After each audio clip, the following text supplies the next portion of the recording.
तो भाई और बहनों, आप सभी लोगों का स्वागत है एक्सप्लेनर श्री में। तो दोस्तों जरा सोचिए, अगर आप करोड़ों की चोरी करें और पुलिस को यह बात पता चल जाए, लेकिन फिर भी पुलिस आपका कुछ नहीं कर सकती और आप अमीर होकर आजाद घूम रहे हैं। ये कहानी भी कुछ ऐसी है जिसमें अर्जेंटीना के 5 लोगों ने इस देश के इतिहास की सबसे बड़ी चोरी की थी, और वो भी दिन दहाड़े सब पुलिस वालों के सामने। तो मूवी की शुरुआत में हम देखते हैं कि फर्नांडो जो कि एक पेंटर है और जूडो जो कि एक इंस्ट्रक्टर है। हालांकि वो अपने रूटीन लाइफ से बहुत बोर हो चुके हैं, लेकिन एक रात जब फर्नांडो अपना काम खत्म करके घर लौट रहा था तो वो जॉन के लिए रुकता है। लेकिन तभी जॉन के पास से एक कार जाती है और उससे नाले में बहते हुए पानी में फेंक देती है। साथ आहिस्ता आहिस्ता आगे बढ़कर नजदीक के एक गटर में जाकर गिर जाता है और फिर फर्नांडो उसका पीछा करता है और देखता है कि ये गटर बैंक के सामने है और वो गटर का पीछा करते हुए एक पुल के पास पहुंचता है जहां नाला खत्म हो जाता है। फिर फर्नांडो नाले के बड़े से पाइप में जाता है और अचानक उसके दिमाग में एक खतरनाक आइडिया आता है। अगले दिन फर्नांडो अपने सिविल इंजीनियर दोस्त वेस्टर्न से मिलने के लिए जाता है और उसे बैंक लूटने के अपने आइडिया के बारे में बताता है। वेस्टर्न को भी पैसों की बहुत जरूरत थी, इसलिए वो फर्नांडो के आइडिया पर काम करने के लिए तैयार हो जाता है। लेकिन उसका मानना है कि रॉबरी को अंजाम देने के लिए उससे गाड़ियाँ और कई सारे इक्विपमेंट और काफी पैसों की जरूरत होगी। वो उसके एक दोस्त के पास जाता है और वो उसे मारियो के पास भेजता है। मारियो जो कि छोटी मोटी चोरियां करने में उस्ताद है। अगले दिन फर्नांडो मारियो से मिलता है और उसे अपने प्लान के बारे में बताता है। प्लान सुनने के बाद मारियो थोड़ा सा कंफ्यूज होता है। तभी फर्नांडो उसे कहता है कि अगर ये प्लान सक्सेस हो गया तो फिर उसे कभी भी चोरी करने की जरूरत नहीं पड़ेगी। यह सुनकर मारियो भी उसके प्लान में शामिल हो जाता है। फिर फर्नांडो और मारियो उस लोकेशन पर जाते हैं। फर्नांडो बैंक के सामने वाले गटर में एक मेजरमेंट टेप डालता है, जिसके बाद वह दोनों नाले के अंदर जाकर टेप के निचले हिस्से को देखते हैं और कुछ गिनती के बाद फर्नांडो बताता है करोड़पति बनने से वो सिर्फ 18 मीटर दूर है। लेकिन मारियो को बारिश की फिक्र रहती है, अगर बारिश आ गई तो वो लोग फंस जाएंगे। लेकिन फर्नांडो कहता है कि वो लोग उस दिन चोरी करेंगे जिस दिन मौसम बिल्कुल साफ होगा। मारियो को भी उसका प्लान बहुत पसंद आता है। अगले सीन में हम देखते हैं कि फर्नांडो, मारियो और वेस्टर्न बैंक रॉबरी के प्लानिंग के लिए एक मीटिंग करते हैं। वो बैंक में सुरंग खोदने की योजना बना रहे हैं कि इन बैंक के सभी कमरों में मोशन सेंसर्स है। फर्नांडो कहता है कि मोशन सेंसर्स कभी भी मूवमेंट को ट्रैक नहीं करते, वो सिर्फ तुम्हारे टेम्परेचर को चेंज होते हुए नोटिस करते हैं। इसलिए वो स्लीपिंग बैग से एक सूट बनाते हैं जिससे वो अपने बॉडी का टेम्परेचर मेंटेन कर सके और मोशन सेंसर से बच सके। अब उनके सामने सिर्फ एक प्रॉब्लम थी। फर्नांडो ये नहीं जानता था कि बैंक के लॉकर्स को कैसे खोला जाए, इसलिए वो अगले दिन बैंक के आसपास के इलाकों में छानबीन करते हैं। सेबेस्टियन बैंक के स्टाफ से अकाउंट ओपन करवाने के बारे में पूछता है, जबकि फर्नांडो बैंक के अंदर की तस्वीरें लेने लगता है। लेकिन तभी वहाँ पर एक सिक्योरिटी गार्ड आ जाता है और उसे ऐसा करते हुए देख लेता है और उससे पूछताछ करने के लिए उसे बेसमेंट में लेकर जाता है। लेकिन ये सब तो फर्नांडो के प्लानिंग का ही हिस्सा था, क्योंकि उसे सेफ्टी डिपॉजिट वॉल को नजदीक से देखना था, जिससे एक लॉकर को खोलने में करीबन 1.5 मिनट का वक्त लगेगा और ऐसे 400 लॉकर खोलने में उनको 7 घंटे लगेंगे। इसीलिए फर्नांडो सुझाव देता है कि क्यों ना हम ऐसा करें कि एक उसी बैंक के दूसरे ब्रांच में लॉकर किराए पर ले। लॉकर किराए पर लेकर लॉकर का बारीकी से निरीक्षण करे, उसके बाद वो फैसला करेंगे। अगले दिन मारियो उसी बैंक के दूसरे ब्रांच में एक लॉकर लेता है और लॉकर को खोलते वक्त वो लॉकर को बड़े ध्यान से देखता है। अब मारियो और उनके साथी एक वैन को चुराते हैं और अल्बर्टो के घर के बाहर उसका इंतजार करते हैं। तभी वहाँ पर पुलिस आ जाती है। पुलिस को देखकर वो सभी लोग घबरा जाते हैं। उनको लगता है कि वो लोग पकड़े गए हैं और तभी वहाँ पर अल्बर्टो और उसकी पत्नी आते हैं और वो पुलिस ऑफिसर को बताते हैं कि वो सब उनके दोस्त है। इसके बाद रात को सुरंग खोदने का काम शुरू होता है। एक रात सुरंग खोदते वक्त ड्रिल टूट जाती है इसीलिए अब उनको एक नया ड्रिल खरीदना होगा। यह देखकर मारियो को बहुत गुस्सा आ जाता है, क्योंकि उसने पहले से ही इस प्लानिंग में काफी पैसा खर्च कर चुका है और जब तक बैंक के सेफ डिपॉजिट को खोलने का कोई तरीका नहीं मिल जाता, वो एक भी पैसा खर्च करने से मना कर देता है वहाँ से चला जाता है। उस रात फर्नांडो अपनी गर्लफ्रेंड से मिलने के लिए जाता है और रात को तारों को देखता है। तभी फर्नांडो के दिमाग में एक आइडिया आता है और वो तुरंत फर्नांडो के घर जाता है और उसे बताता है कि उसे प्रॉब्लम का हल मिल गया है। वो बताता है कि बैंक खुलने के समय सेफ्टी कुछ अलग होती है और बैंक बंद होने के बाद सेफ्टी प्रोटोकॉल बदल दिए जाते हैं। सामने से चोरी रोकने के लिए अलग सिक्योरिटी है और सुरंग से होने वाली चोरी का भी अलग सिक्योरिटी है, लेकिन जब ये दोनों चोरियां एक साथ हो जाए उसे रोकने का कोई भी उपाय नहीं है। फर्नांडो कहता है कि वो बैंक के वर्किंग टाइम के दौरान मेन गेट से एंटर होंगे, क्योंकि उस वक्त सेफ डिपॉजिट केवल खुले होंगे और वो भी बिना किसी अलार्म और मोशन सेंसर के। पुलिस को ऐसा लगता है कि वो छोटे मोटे चोर है और सिर्फ कैश लूटने आए हैं। फर्नांडो इस तरीके से प्लान बताता है ताकि सबको यह लगे लुटेरे मेन गेट से ही वापस लौटेंगे और इससे पुलिस को शक भी नहीं होगा कि ये लोग सुरंग के रास्ते भाग जाएंगे।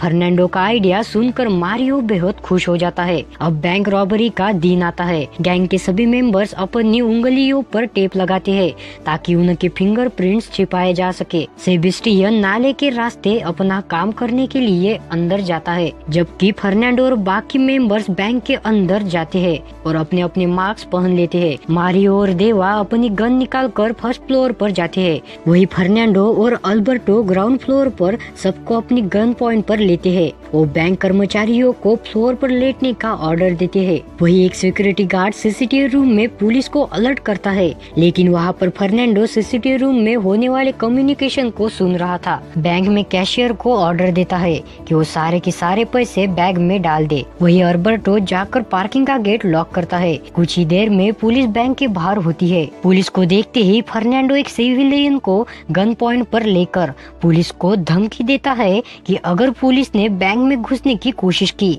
तो वो उसे मार देगा। इसके बाद वो बैंक में वापस आ जाता है और अपने साथियों को बताता है कि लूट का पहला फेज खत्म हो चुका है और अब फेज 2 में मारियो एक औरत को गन पॉइंट पर लेकर सीसीटीवी गार्ड को सरेंडर करने के लिए कहता है। मारियो गार्ड की गन और मोबाइल लेकर उसे बाहर भेज देता है। इसके बाद फेज 3 में बैंक के सभी कैमरा बंद कर देते हैं। फर्नांडो लॉकर रूम में जाता है और फेज 4 कहता है और उस दीवार की दूसरी तरफ से सेबेस्टियन दीवार को तोड़ना शुरू कर देता है और बैंक के अंदर आ जाता है। फेज 5 में वो दोनों अपनी कार से कुछ इक्विपमेंट लेकर लॉकर रूम में आते हैं और उस मशीन को असेंबल करना शुरू करते हैं। दोस्तों, ये एक कैनन पावर मशीन गन है जो सिर्फ 7 सेकंड में लॉकर को तोड़ सकती है। अब हर कोई अपनी घड़ी में टाइमर सेट करता है। सेबेस्टियन और फर्नांडो लॉकर तोड़ना शुरू करते हैं। इसी बीच पुलिस, मीडिया और बंदूकों के रिलेटिव्स बैंक के बाहर इकट्ठा होना लगते हैं। पुलिस कैप्टन सिक्योरिटी गार्ड से बात करते हैं और बैंक के अंदर की स्थिति के बारे में पता लगाते हैं। वही बैंक में लॉकर तोड़ने का काम पूरे जोश में जारी है। अचानक छत पर उनको पुलिस टीम की आवाज सुनाई देती है। वही मारियो के पास जो सिक्योरिटी गार्ड का फोन होता है उस पर पुलिस कैप्टन का कॉल आता है।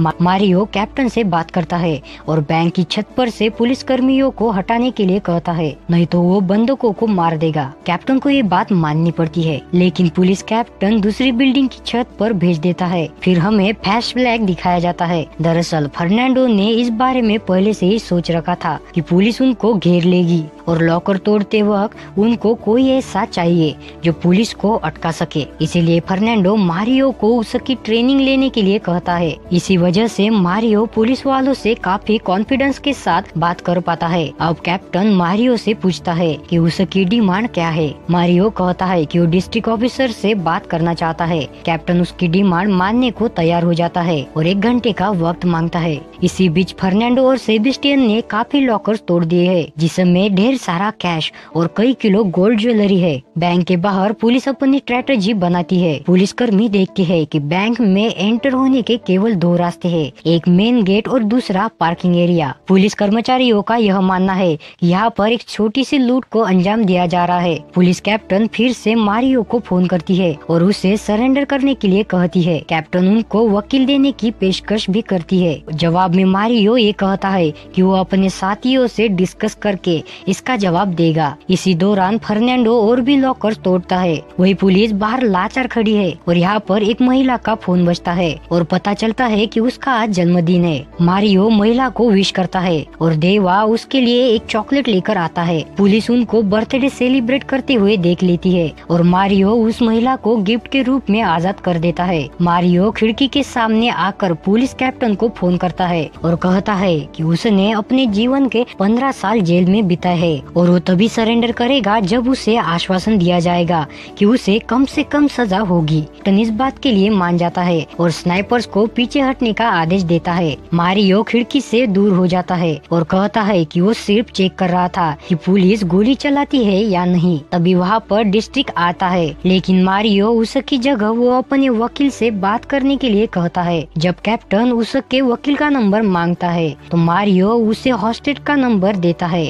और वो फोन उठाकर अपनी आवाज बदलकर नकली वकील के रूप में बात करता है और इस तरह वो अपने साथियों के लिए काफी वक्त ले लेता है। अब मारियो ने सभी बंदूकों को फर्स्ट फ्लोर पर बंद कर दिया है। फर्नांडो और बाकी साथी लूट का सामान लेकर वहाँ से निकलते हैं। फिर मारियो अपना फोन बंद कर देता है। इससे पुलिस कैप्टन को शक हो जाता है। तभी पुलिस कैप्टन की नजर गटर पर पड़ जाती है और सोचता है कि वो इस रास्ते से भी भाग सकते हैं। सब मिलकर लूट का सारा सामान सुरंग के जरिए नीचे फेंक देते हैं। वही ऊपर फर्नांडो अपने सारे हथियार जमा करके रख देता है और यहाँ पर हमें ये पता चलता है कि यह सारे हथियार नकली है। फर्नांडो कभी भी किसी नागरिक को चोट नहीं पहुंचाना चाहता था और पुलिस को ये बात पता चले, इसीलिए उसने अपने सारे हथियार वहीं पर छोड़ दिए थे। बैंक से सभी निकल जाते हैं और उनके जाते ही बंधक अपने फोन उठाते हैं और अपने रिश्तेदारों को बताते हैं कि चोर यहाँ से जा चुके हैं। ये जानकर पुलिस कैप्टन एक टीम नाले में भेजता है और दूसरी टीम बैंक के सामने होती है। फर्नांडो और मारियो सुरंग के सभी सबूतों को वहाँ से मिटाते हैं और बाकी साथियों के साथ वो बोट में सवार हो जाते हैं। यहाँ हमें पता चलता है कि फर्नांडो ये जानता था को नाले के बारे में मालूम पड़ जाएगा, इसलिए वो नाले में एक छोटा सा डैम बनाते हैं ताकि पानी का लेवल बढ़ जाए, जिससे वो मोटर बोट को दूसरी दिशा में ले जा सके। पुलिस कैप्टन बैंक के अंदर आता है जहाँ पर वो सुरंग का रास्ता देखता है जहाँ पर एक बम लगा होता है। हालांकि उनको तुरंत ही पता चल जाता है कि ये हथियार और बम नकली है, लेकिन तब तक काफी देर हो चुकी होती है क्योंकि फर्नांडो और उसके साथी वहाँ से निकल चुके हैं। वो अपने एग्जिट पॉइंट पर पहुंच चुके हैं जहाँ पर उनकी वैन रहती है। वो सब नाले से सीधा वैन के अंदर जाते हैं। सबके ऊपर आने के बाद वेस्टर्न पूरे माल को ऊपर भेजता है। तरह वो सब आसानी से वहाँ से निकल जाते हैं। फिर हमें बैंक दिखाया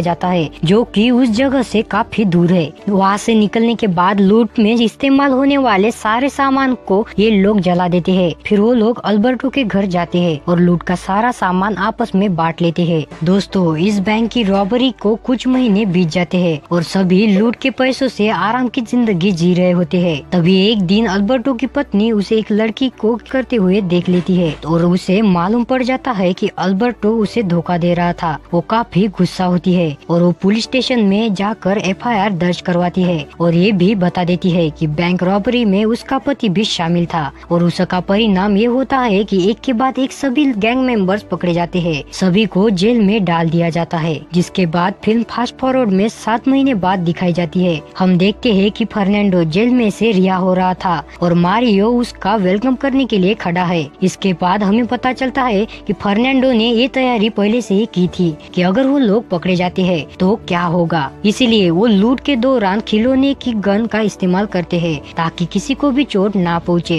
और वो छोटी सजा पाकर जेल से छूट जाए। साथ ही फर्नांडो और बाकी गैंग मेंबर्स ने लूट का बड़ा हिस्सा छिपा कर रखा था क्योंकि बैंक के सेफ डिपॉजिट में रखे गए सामान का कोई भी रिकॉर्ड नहीं होता, लेकिन बैंक ने अंदाजा लगाया था और उनके मुताबिक लॉकर में 250 करोड़ कैश और कुछ किलो ज्वेलरी थी, लेकिन पुलिस ने केवल 1100 करोड़ और कुछ किलो ज्वेलरी रिकवर की थी। इसीलिए पुलिस अपराधियों के खिलाफ ज्यादा देर मामला नहीं चला सकी। इसी तरह फर्नांडो के गैंग ने चोरी भी की और उसकी सजा भी पूरी कर ली, लेकिन उसके बाद भी वो अमीर बन गए। ना ही उनको कानून का कोई डर था और ना ही पुलिस का। ना ही उनको किसी से छुपने की जरूरत थी, क्योंकि उन्होंने अपनी सजा भी पूरी कर ली थी। तो ये था फर्नांडो का मास्टर प्लान। चोरी भी हो गई और सजा भी खत्म हो गई, और उसके बाद भी वो लोग बहुत अमीर हो गए। तो ये मूवी यहीं पर एंड होती है। तो आपको ये मूवी कैसी लगी नीचे कमेंट में जरूर बताना। सो मिलते हैं जल्द ही नेक्स्ट वीडियो में।